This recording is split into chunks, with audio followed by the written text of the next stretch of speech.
I was walking down the beach one day, and she said, "Is that an Ashley Lloyd surfboard?" I was like, "Wow, I feel so special right now." Yes, it is. And then she realized that was me, and she's like the surfer gal that started out in Ohio, and she came to California wanting to be a surfer, and it's just neat because she's really creative, and she's always been interested in surfboard shaping. So that's why she knew who I was, because she was really interested in my surfboards, and she had just seen them in Mola's surf shop earlier that day. So it was kind of fun to feel like a celebrity for a second there. But then it turned into this really neat relationship where she was like an apprentice. You know, I showed her how to shape surfboards, and now she's made some boards and glass boards, and like done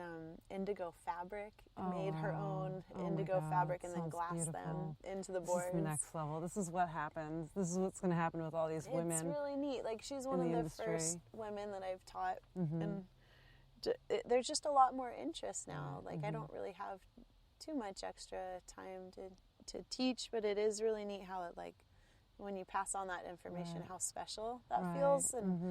And her and a few other, like Kylie is helping me right now. I see what Danny was talking about, because I have helped some men, and a lot of times men are known for being the ones to use the power tools and things like that. And women do have a certain finesse and touch. And not all women, and not all men. Right, it's like I'm standardizing everybody, but it was neat to watch just what was easy for her, and just what she brought to the shaping room. So not that she has like her big surfboard company or something now, like she's a writer, but anyways, back to what I was doing down here. We teamed up with her and Beth O'Rourke from Sea Level TV. She showed a movie on Alyssa Steamer, the skater, and then Girl Swirl was there, with all these skateboard girls, and it was just a really neat, I missed it. empowering kind of night, and really fun to close the night with playing music, and just feeling like playing in an intimate setting was really fun and kind of different for me, because I play in a band a lot, like these last 10 or 12 years, and then also in a band with my husband. So now I'm like in this new life where I'm not trading every other song with him and having a break on my voice. I'm just like back to the old days when I used to do the whole set all by myself. So it's an interesting time of like a lot of like, of course, like sadness and just transition and pain have come with like the separation, but it's also like I'm just trying to honor emotions when they come in and observe them and let them go through, and like try to get back to the things that, not to like say that he took me away from them, but the things I allowed myself to go away from by just having my focus elsewhere. Like, you love someone and your whole family and like your business, and you could easily forget about the little wonders, like what lights you up and delights you, like when you're just by yourself and in your own creative world. So I've been rediscovering that, and just being down here, you're getting the end of the trip. It's like the grand finale talking to you. But just like honoring all that, like just running into magnificent people and women and different creatives, and being inspired. And I mean, I think that's how surf just keeps giving, right? Like no matter what, whether it's the actual surfing and being out in the water, but the community aspect of it, like really just the friends you've met along the way through the years who formed your community that you keep coming back to, and it's still, that community is always kind of based on the relationship that you all have to the ocean, which is such a beautiful idea and beautiful connection point. There's something, I don't know, it's nature, right? It's bigger than us. It's and it's something that gives so much to us, and it still translates on land as well. It's not just it doesn't just exist in the ocean. It translates on land, which also ties to what you do in your surf craft, which is pretty amazing. I also wonder, how many boards do you like pump out in a year? I mean, it's like seems super laborious, and you're selling to Mollusk and all these other platforms. And, I don't know. It depends on the year and the month.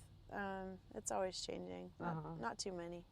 I'm still small time. Can we talk about the person that you're shaping this board for? Oh, which board? Any board? No, the one up in Santa Cruz. What might? Bianca. Oh, okay. That I shaped. Oh, totally. I didn't know if it was. If you're allowed to say it. No, it's okay. If it's a secret. We could talk about her. She's rad. Okay, so I think that's so exciting. This, Bianca Valenti, one of my favorite surfers to watch. I mean, she surfs massive waves. Yeah, I've actually known her since she was probably a preteen. Oh wow, and that's amazing. Longboarding at Malibu, like when she'd come up for contests, she could hang 10 forever. Nobody actually realizes this, but she's just such an incredible surfer and human. Like she's pretty magnificent. You talk to her and she has some energy. She's like so true to herself and like super inspirational to say the least. But I was really honored that she asked me to shape her a board. That's amazing. I was like, oh my gosh, okay, this. What are you shaping like for every her? board I make is really special, right? Yeah, of course. But for her, it's like this could be life or death. Oh my God! Or not life or you're death, shaping but a gun for like her. it's really important to make her shape work in these waves because I think she'll start out. Apparently, I think she'll start out in smaller waves just to get used to it, and then take it to like bigger than anything I could imagine. Trying to ride myself. That must be exciting. Like your babies go out into the world and they surf these crazy waves. Like wow. Yeah. So we made her an eco board, which it has. So it's all the foam, all the offcuts of the foam. It's a recyclable EPS foam. So all the offcuts, 100% from Marco Foam. Amazing. They put them into other foam products. And then... wait, what's Marco Foam? Marco Foam is the EPS foam manufacturer that I use. And... so all their offcuts go into their other foam products, and so that happened, and then, or it happens just with every blank that I get from them. With EPS foam, I love to pair it with flax cloth. Yeah, I wanted to ask about the flax cloth because it looks beautiful. Oh, thank you. Like on your boards. I agree. I love how I thought they it were looks. Cosmetically placed, but I guess they have a function too. Yeah, no, we originally started using it because I wanted to be able to use EPS foam, but I didn't actually like EPS foam coming from like single fin heavy longboard background, like ew, EPS foam. But what? But it makes sense if everything else has more weight to it than it yes, maybe the flax does have that. A bit more weight. There's some lighter flax as well. So basically, it's a flax plant, and then it's they weave it into a fabric. So instead of glassing your board with fiberglass, it replaces a layer of fiberglass. And we're actually sitting above my first board that's all flax. There's actually zero fiberglass at all on it. So that was pretty cool. Not too heavy, no. We made it kind of heavier than I think it needed to be because it was the first one. As I was talking before, like it's a big chance every time you do an experiment. You don't want it to fail, but we're like, wow, we might have gone a little overboard, but it's not that heavy. But how is it all flax? I mean, it's just like sheets upon sheets? It's a cloth, just like fiberglass. When you glass a board, you're wrapping the board with a cloth, and then you put resin over it, you laminate it into the board, and then it's the waterproof shell of your board. Right. And so you can't just do that with any fabric because not all fabrics are strong and they won't perform so well.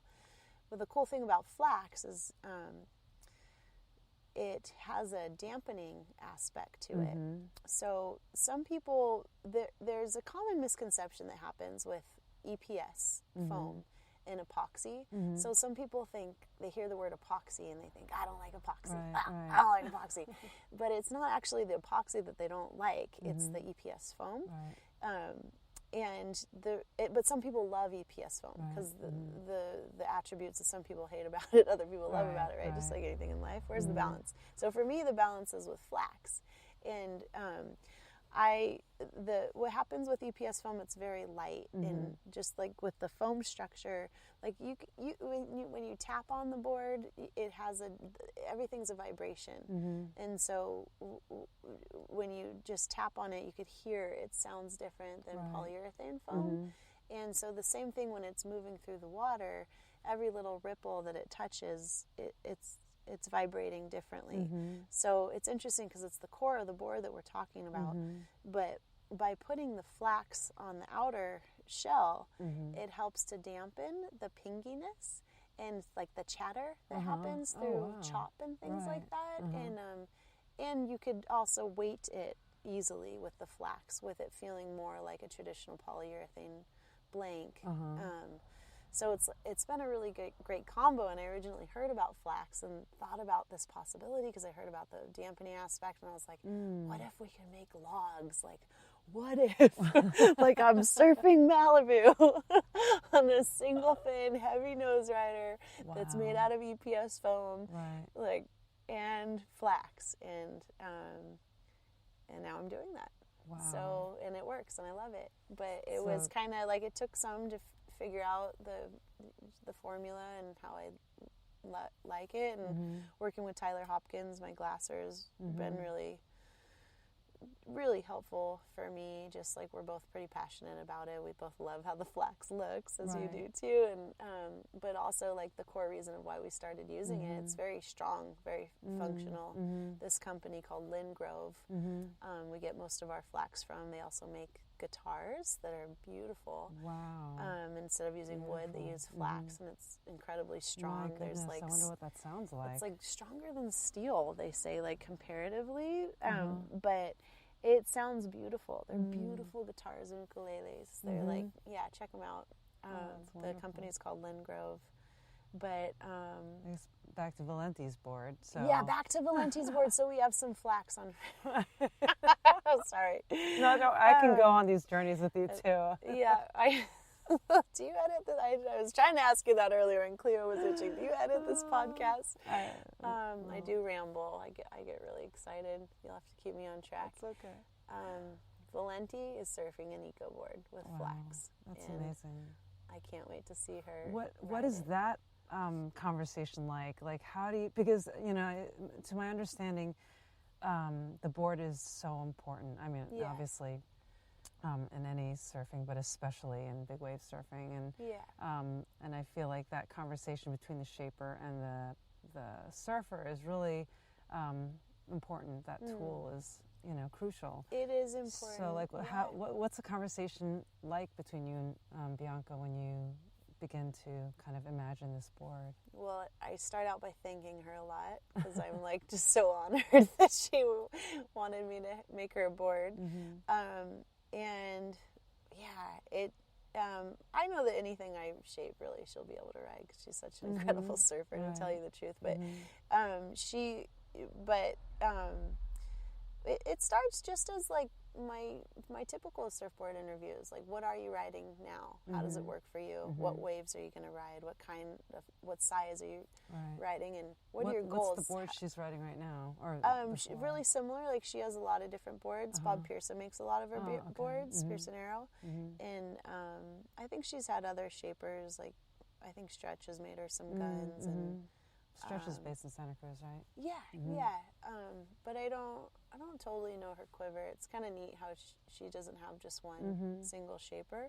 But I did look at some of her guns. Like, I want to have certain attributes that she really enjoys out of her boards without ripping off the other shaper. So it's interesting because there is a balance with that. Like, we all have our own aesthetic. So, but just certain length, thickness, width, and like concaves and things. You're trying to have pretty similar to what she knows works for her, or what seems to work with her, and then adding my ideas of like, just let's thicken that up a touch there and foil this slightly differently because that's more my style, or but how do you feel about that? And So that's kind of how the conversation goes. And like, I think I did more deep breathing with her.